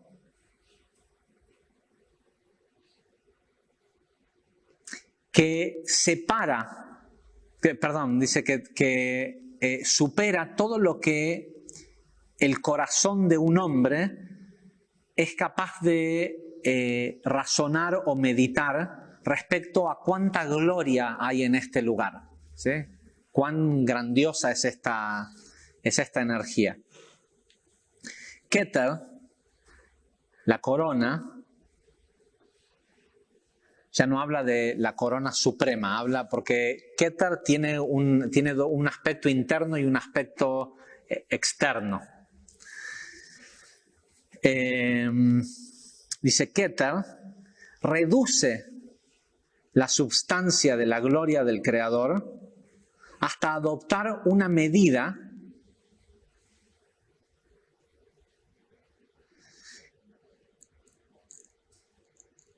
que puede ser ubicada entre los querubines, es decir, del tamaño de una palma.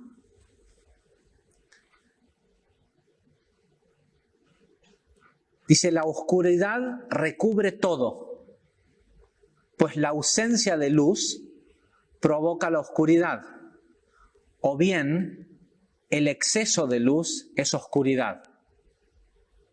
¿Sí? Dios no pudo haber creado todo este universo y desaparecer. Si Dios es infinito, tiene que estar acá. ¿Dónde? Acá, acá mismo, acá en todas partes. Porque es infinito. Esta creación, por más que sea finita, no existe afuera del infinito, está dentro del infinito. ¿Sí? Con lo cual, es lo que decimos siempre, todo el exceso, toda la oscuridad que vemos en el mundo es exceso de luz. ¿Sí? Es más luz de la que la vasija puede contener, entonces quema o se ve como algo malo, en lugar de verse como algo bueno. Es como decir, ¿el agua es mala? No, pero mucho agua es una inundación y nosotros lo percibimos como algo malo. ¿Sí? Nosotros percibimos como algo malo que llueva mucho en verano, ¿sí? Porque nos arruina nuestras vacaciones. Pero después salís y ves los árboles, nunca hemos visto árboles tan lozanos como se ven hoy en Buenos Aires. Y sabemos que es algo bueno para nuestra respiración, tiene un montón de beneficios. Ah, bueno, pero si te arruina tus vacaciones, entonces es algo malo. ¿Sí? Si va en contra de tu egoísmo. Vuelvo a leer esto. Dice, Keter reduce la substancia de la gloria hasta adoptar una medida, ¿sí?, más pequeña que cabe entre medio de los querubines, dice, del tamaño de una palma. La oscuridad recubre todo. ¿Sí? Este es un mundo oscuro. Toda esta creación pareciera ser que es totalmente oscura, o sea, sin esta idea del principio del caos, de que todo aquello que existe, si no se le aplica energía, tiende al caos. Esto es la famosa teoría del caos. Es porque este mundo tiende a la oscuridad. La participación del ser humano es la corrección o la capacidad de recibir toda esa luz para que se vea como algo luminoso y no como algo oscuro. Igual no importa si no lo entienden. A mí me tardó, lo tuve que leer varias veces hasta que no sé si lo entendí.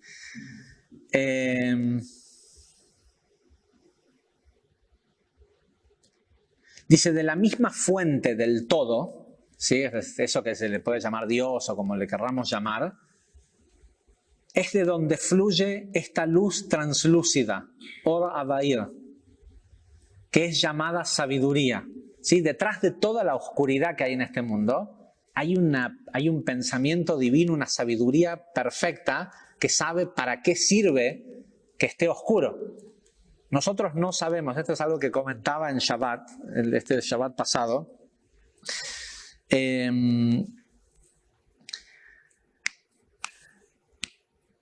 Dentro de las ciencias hay sabios. ¿Sí?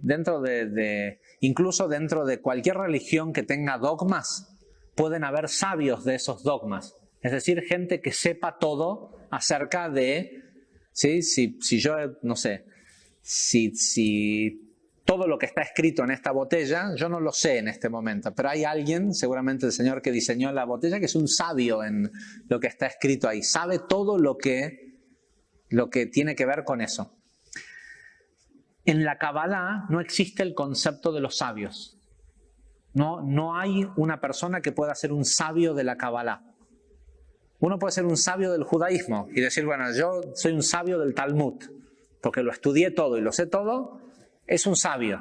Pero de la Kabbalah no se puede ser un sabio, porque la Kabbalah quiere decir recibir. ¿Qué recibe la persona? Jochma, sabiduría. Y la sabiduría que hay de toda persona que está viva, cada evento de su vida, está escrito que Dios, cuando creó el mundo, lo hizo con 2 libros. Uno es la Torá y otra es su creación. Todos los secretos del mundo están escritos en la Torá, pero también están escritos en la creación misma. Todo lo que pasa en este mundo físico es la sabiduría de esta creación. ¿Sí? Todo lo que nosotros tenemos que aprender, si no existiera la Torá, igual lo aprendemos a los palazos en nuestra vida. La Torá es solo para avisarte antes de que vayas a aprender a los palos de qué se trata. Pero si no existiera la Torá, igual aprenderíamos. ¿Qué aprenderíamos? Todo. Y como el hombre aprende de la experiencia de lo vivido, nadie que vive puede ser un sabio, porque si la muerte es parte de la experiencia de vivir, hay una sabiduría que se adquiere por morir. ¿Sí? Hay una parte de lo que vinimos a aprender, como Rabbi Akiva, lo último que él tenía que aprender era morir de la forma en que murió. Y cuando le vinieron a decir, ¿cómo vas a dejar con los poderes metafísicos que tenés de que 2 soldados te estén torturando? ¿Sí? Y si sabemos que vos los podés hacer cenizas solo con tu pensamiento. Y Rabbi Akiva le contestó a los alumnos, salgan de acá, serpientes. ¿Sí?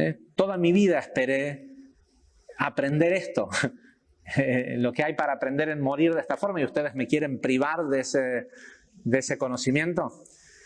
Todo ser humano que vive es un aprendiz de sabio. Porque el único sabio que hay es Dios. Él es el único que sabe cuál es el para qué de toda la oscuridad que hay en el mundo. ¿Sí?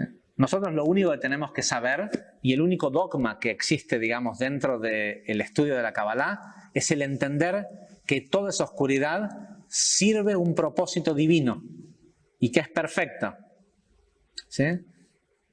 Lo que nos sucede ahora es que somos ignorantes de cuál es el propósito. Y tal vez no es nuestra función saber.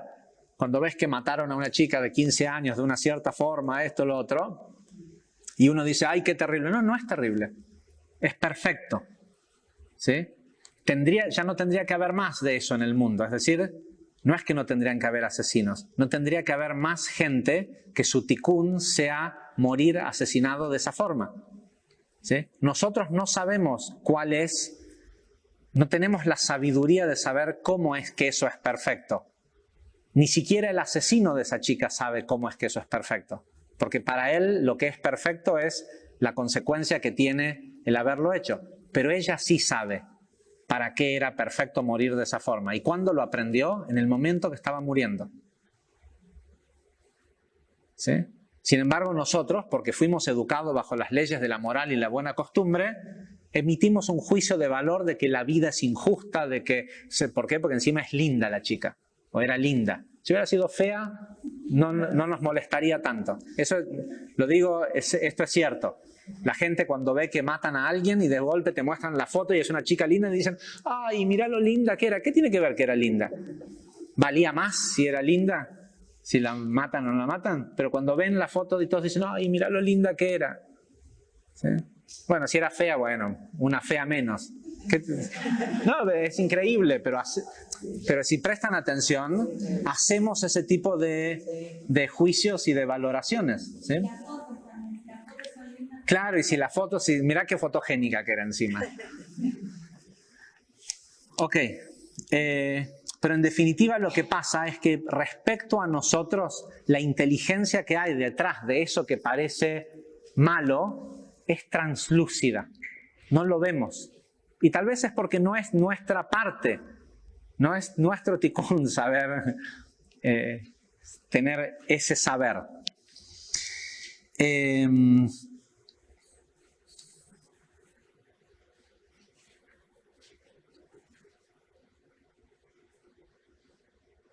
Dice, de la luz y esa luz translúcida es llamada sabiduría.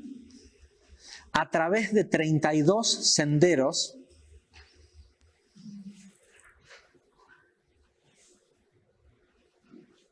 que perforan uno por uno la oscuridad, es decir, las 22 letras y las 10 sefirot,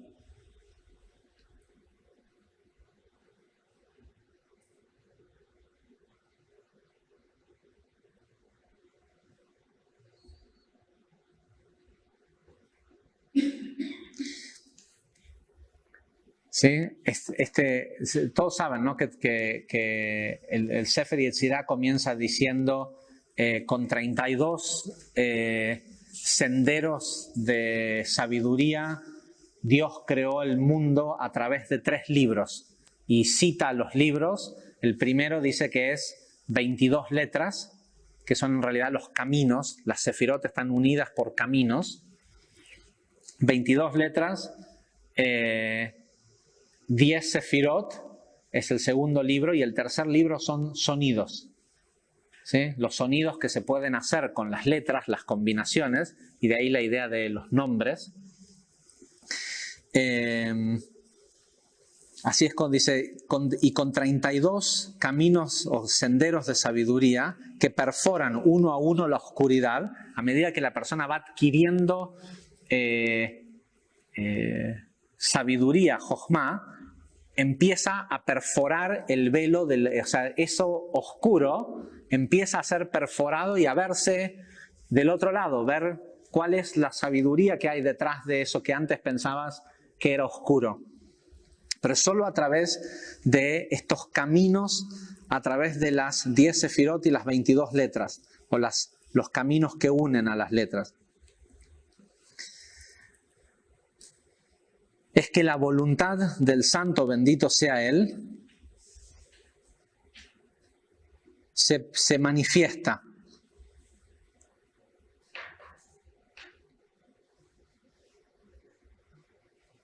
Dice, la perforación de la luz de los senderos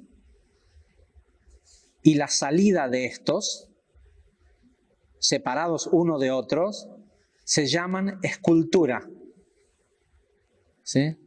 Cuando las sefirot son perforadas, digamos, por esto, no sé si se acuerdan cómo es una imagen del árbol de la vida, está Keter, Jochma, Binato, y están todos unidos por estos senderos. Esto tiene que ver, es importante, porque históricamente, antes de este movimiento, de esta revelación cabalística del año 1200 en España, se creía que Keter era Dios y que no era algo accesible a los seres humanos. Y lo que plantea Nachmanides con su teoría de esta evaluación que no deja de ser una revelación divina, pero que en su momento era visto como una filosofía respecto al misticismo judío. Lo que él plantea es que si entre Jochma y Keter hay un sendero, los senderos son para ser transitados. Si el hombre no tendría acceso a Keter, no habría un sendero. ¿Sí? Y él dice que si la escultura llega hasta Keter y perfora Keter, entonces el hombre tiene derecho a transitar ese sendero y llegar hasta ese lugar. Si no, no sabríamos que hay un sendero que llega hasta Keter. Sé que es tarde, ya con esto trato de terminar. Dice, por esa razón es que dice en el Sefer Yetzirah que quien creó el mundo, dice, esculpió IA. ¿Sí?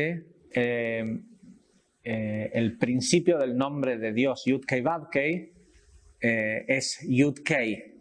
Y en sí es considerado un nombre sagrado que corresponde a Jochma y Binah. Si leyeron el artículo que pusimos en Facebook, hace mucho calor, ¿no? El artículo que pusieron en... ¿Quién nos aliviana con un poco de aire?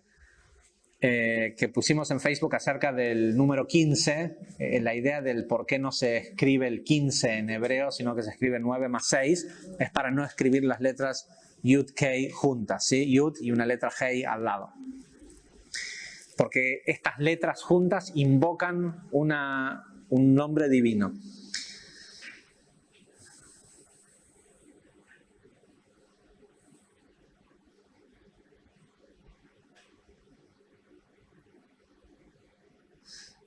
Dice, es decir, que cuando Dios creó todo esto, o esculpió esta creación, la esculpió desde la corona suprema.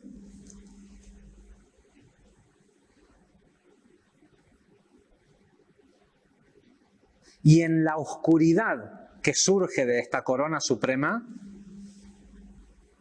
está realizada la sustancia de su gloria. ¿Sí? Todo lo que nosotros pensamos que es lo malo del mundo, en realidad está oscuro, no lo entendemos, pero ahí es a donde está lo grandioso de esta creación. Dice que corresponden al nombre Yud-Kei, o sea, la letra Yud y la letra Hei, que esto es la cruda al otro día de la borrachera o la cruda después del casino o de lo que sea. Esa oscuridad tiene un propósito divino y solo aquel que la ha aprovechado alguna vez sabe que si no hubiera sido por ese momento de oscuridad nunca hubiera llegado a lo próximo. ¿Sí? La mayoría de la gente sigue pensando que es algo oscuro y trata de sanearlo consiguiendo más luz directa, ¿sí? Más alcohol, más comida, más sexo, más juego, ¿sí? Pero el que finalmente logra extraer provecho de eso sabe que esa oscuridad y esa carencia fue el trampolín que lo sacó de esa situación.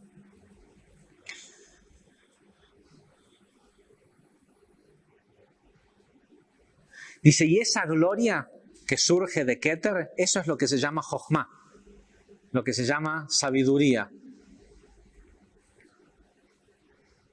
que fue hecha en nombre de los propios senderos. O sea, los senderos están hechos para adquirir esta sabiduría.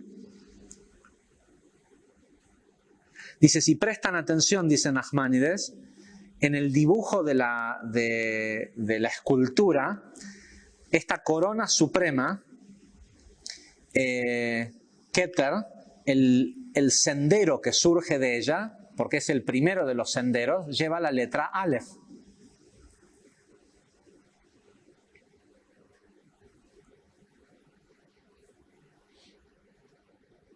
Puesto que esa corona suprema es representada por las letras Aleph, Hei.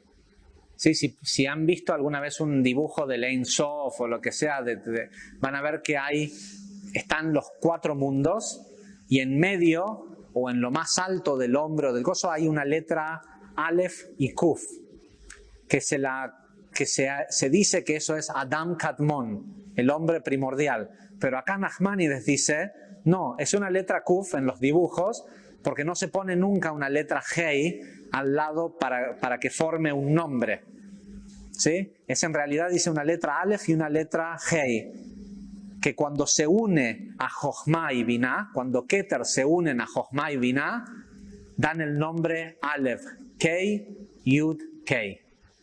Esto que le dice Dios, que le dice Moisés a Dios, y cuando me pregunten quién sos, él le dice, deciles Eyeh Asher Eyeh, Aleph Kei Yud Kei, es la unión de Keter es con Jochma y Binah. Es decir, es decirle a tu pueblo que llegó a liberarlos, el Dios que les puede dar acceso al sendero más alto. ¿Sí? Y no es... por eso es que está puesto, seré lo que seré. No, Dios no es lo que es hoy. Para cada uno de ellos, yo voy a hacer lo que sea que ellos logren hacer de mí. Al lugar donde lleguen dentro del árbol, ese es el Dios que yo voy a hacer. Un Dios totalmente oscuro, donde el mundo es horrible, o todo luz.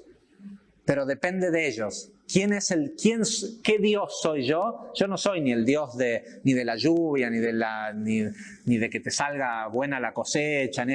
Yo soy el Dios que ellos quieran. Yo seré quien seré. ¿De quién depende? Del caminante. ¿Sí? De que transite o no los senderos. Los senderos en busca de ¿qué? De sabiduría.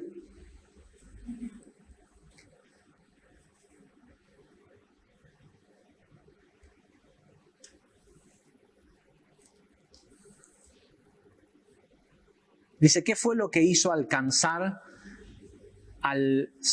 decimos que la persona que más sabiduría tuvo detrás del conocimiento de la Torá o de la creación fue el rey Salomón? ¿Sí? Es considerado el rey más sabio, ¿sí? O el que más acceso a Jochma tuvo. Dice, ¿qué fue lo que hizo que él alcanzara este nivel? El poseer un corazón que sabe oír. Puesto que esto es lo que él le pidió a Dios. O sea, hay gente que le pide una casa nueva, más grande, un auto, lo que sea, pero el rey Salomón, lo único que le pidió a Dios es que tuviera un corazón que supiera oír. Dice, y él, el creador, se lo otorgó. Le otorgó un corazón circuncidado. Dicho corazón es el que contiene los 32 senderos de la sabiduría. O sea, si algo que tendría que pedir una persona es entender. Porque cuando tenés el entendimiento, no vas a tener el problema en conseguir el auto y la casa y todo lo demás. Pero entender cómo funciona el sistema.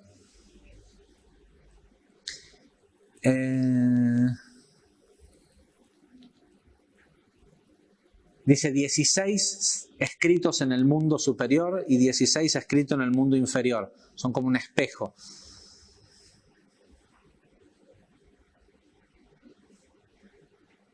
Dice, y de esos 32 senderos es de donde emana la vida que llamamos el soplo. ¿Sí? Está dicho de que Dios le dio vida al hombre soplándole un espíritu de vida. Dice, ese espíritu es la sabiduría. La persona que no tiene Jochma es como que no tiene vida. ¿Sí? Entonces, si no entiende de qué se trata la vida, es lo mismo que no la viva.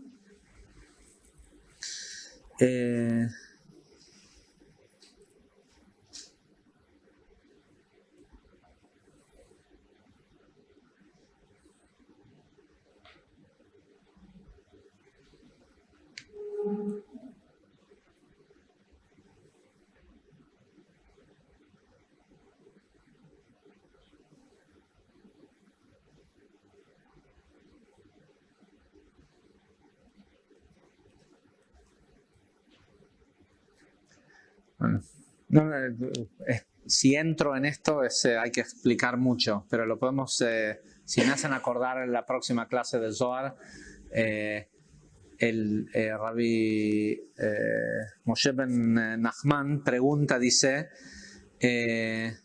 ¿cómo es posible que un hombre pueda adquirir este tipo de corazón? Y también pregunta, ¿en qué consisten estos 32 senderos mencionados? Está la explicación, si quieren, porque si entramos en eso no van a ser las 11 de la noche y vamos a estar acá.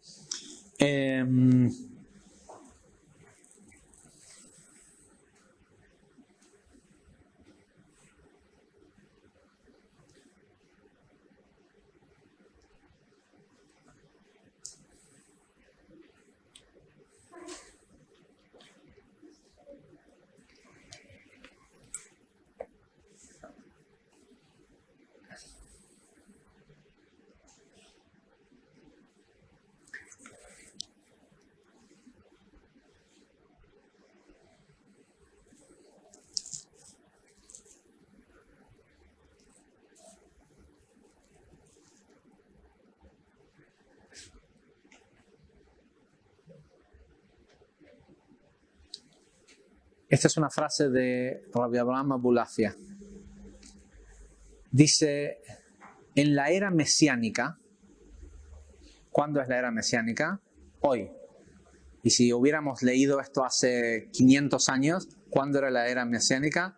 En ese momento, porque es algo que lo determinamos nosotros. Nosotros podemos convertir el tiempo que sea en la historia en la era mesiánica. No es algo que ocurre de afuera hacia adentro, sino de adentro hacia afuera. Dice, en la era mesiánica solo tendrá sentido la meditación sobre el infinito.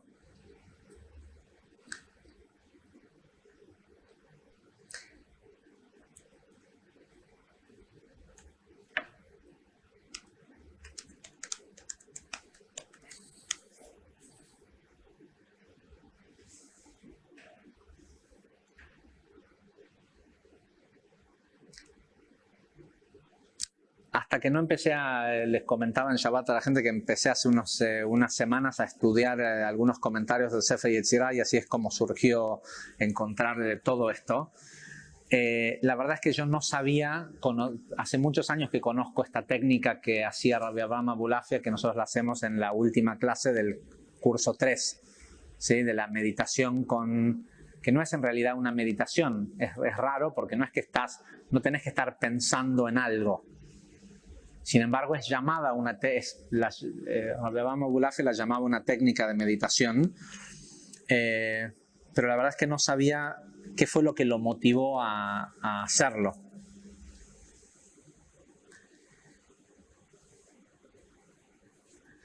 Entonces, esta idea de traer la era mesiánica,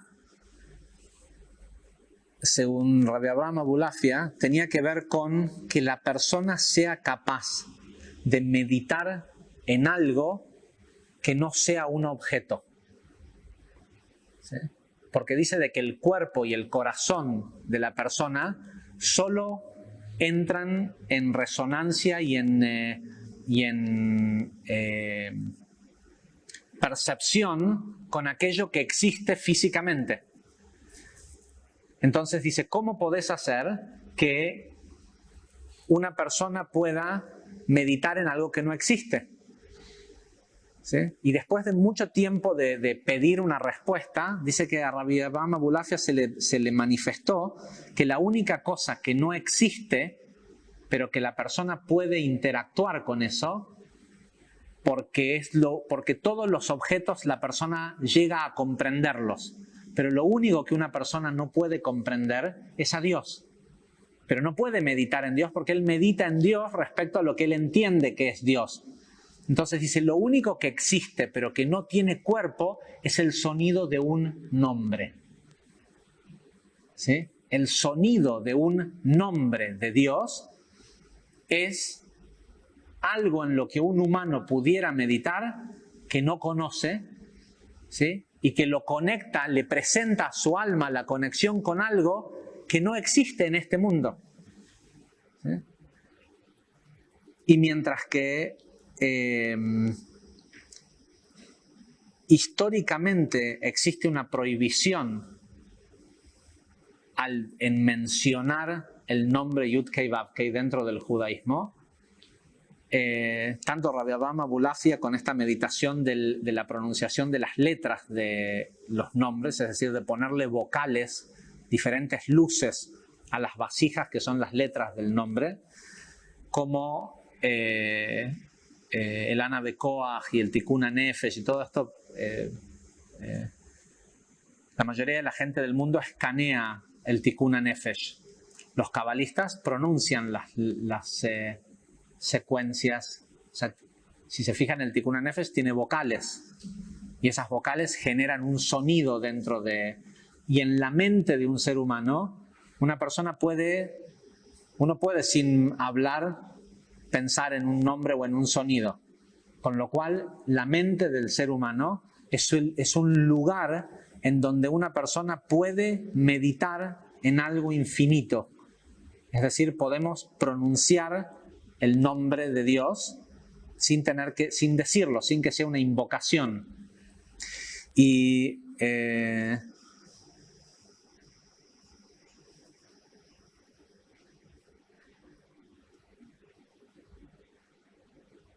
por algo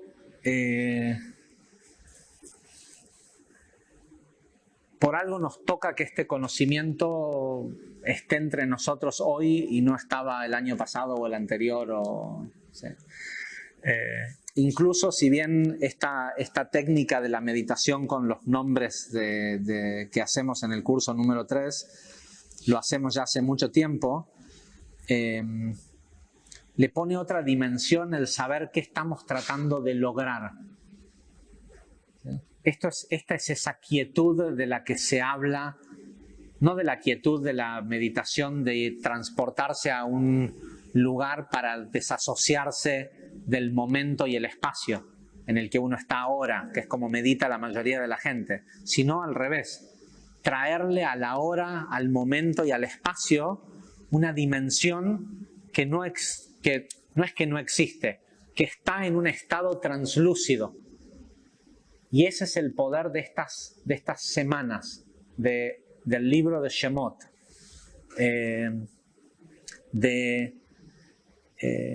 Si podemos,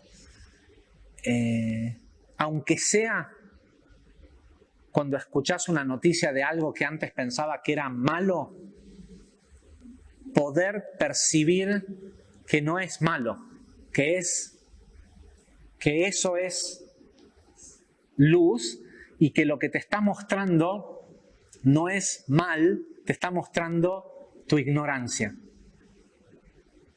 ¿Sí? Te está mostrando qué tan aprendiz sos. ¿Sí? Vos pensás que sos un sabio porque estudiás Kabbalah y lo que te está mostrando todo eso que ves en el mundo que te parece que es malo porque estudiás Kabbalah y porque vos sabés lo que es bueno y lo que es malo, ¿sí? Es totalmente lo contrario. Todo eso que cuando ves decís, mirá estas pobres personas que como no estudian Kabbalah no saben la causa y efecto y la consecuencia y el mal que se hacen a sí mismos y esto, todo ese mal que estás viendo te está mostrando tu ignorancia respecto a el verdadero propósito de la creación. Solo con tratar de hacer ese trabajo, Besat Hashem, lo que vamos a empezar a vivir a través de la energía de las porciones de la Torá, de este nuevo libro que empezamos hoy, vamos a experimentar un verdadero éxodo. Pero no un éxodo de salir como pudiéramos pensar, de salir del caos, sino de salir de la percepción de que lo que estamos viviendo es caos. Y en el momento en el que podamos entrar en contacto con la sabiduría y la enseñanza que hay detrás de esa oscuridad, ya no va a ser necesaria. No va a ser necesario que se manifieste en un estado oscuro, sino que se va a manifestar. Y una vez que algo se manifiesta en un estado luminoso, depende de cada quien en qué lo quiere convertir.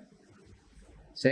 De la misma gota de luz, uno puede fabricar, recuerden, Dios no es a quien uno le pide lo que quiere, Dios es la materia prima con la que uno construye lo que quiere. de una gota de luz revelada, uno puede fabricar salud, relaciones de pareja, dinero, lo que sea que necesite en su vida. El tema es empezar a salir a cosechar oscuridades y convertirlas. ¿Sí? Hasta la semana que viene. Muchísimas gracias.